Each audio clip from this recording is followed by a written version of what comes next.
আল্লাহ সুবহানাহু ওয়া তাআলা একটি উপদেশ, একটি নাসিহা, যেটা সকলের জন্য, মুসলিম অমুসলিম বানু ইসরাইল সবার উদ্দেশ্যে আল্লাহ সুবহানাহু ওয়া তাআলা বলছেন, ওয়াস্তাঈনু বিস-সাবরি ওয়াস-সালাহ ওয়া ইন্নাহা লাকাবীরাতুন ইল্লা আলাল খাশিঈন।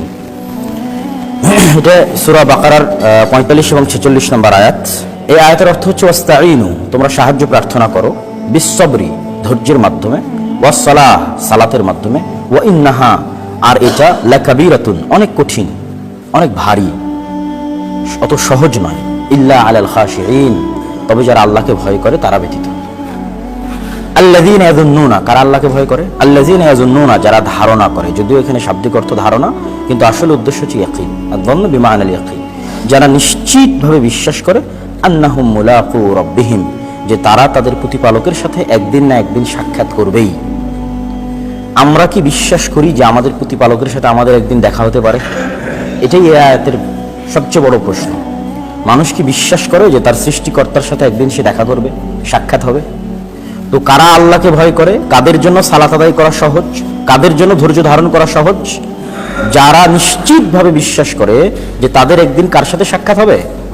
আল্লাহ সুবহানাহু ওয়া তাআলার সাথে সাক্ষাৎ হবে। এটা কেন তাদের জন্য সহজ আমি বলবো।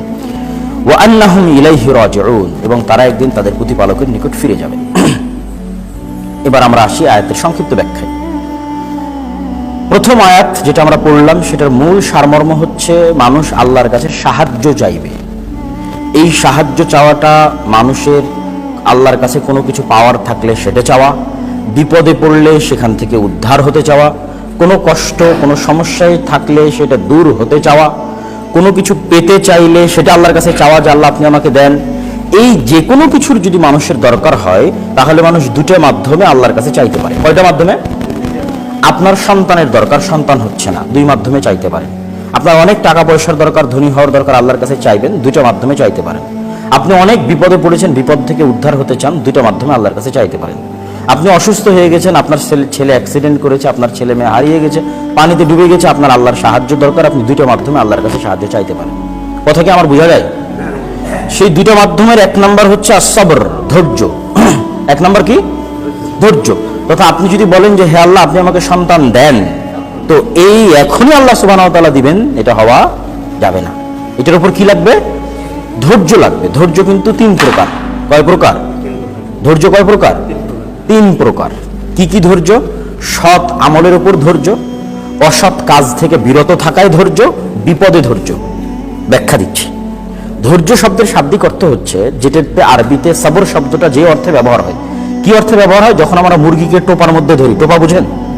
ওটাকে আরবিতে বলে যে সাবারা ইয়াসবুরু, যে আমি মুরগিকে টোপার মধ্যে আটকে রেখেছি। এটার জন্য আরবিতে সবর শব্দ ব্যবহার হয়। তাহলে সৎ কাজের উপর ধৈর্য মানে, ওই যে মুরগিকে আপনি আটকে রেখেছেন, তখন প্রতিদিন সকালে কোরআন তেলাওয়াতের উপর নিজেকে কতক্ষণ আটকে রাখতে পেরেছেন? কথা মনে বুঝতে পারেননি? কথা কি বুঝতে পারছেন? 5 ওয়াক্ত সালাতে প্রতিদিন মসজিদে আসতে হবে, এটার উপর কতক্ষণ নিজেকে আটকে রাখতে পেরেছেন, ধরে রাখতে পেরেছেন?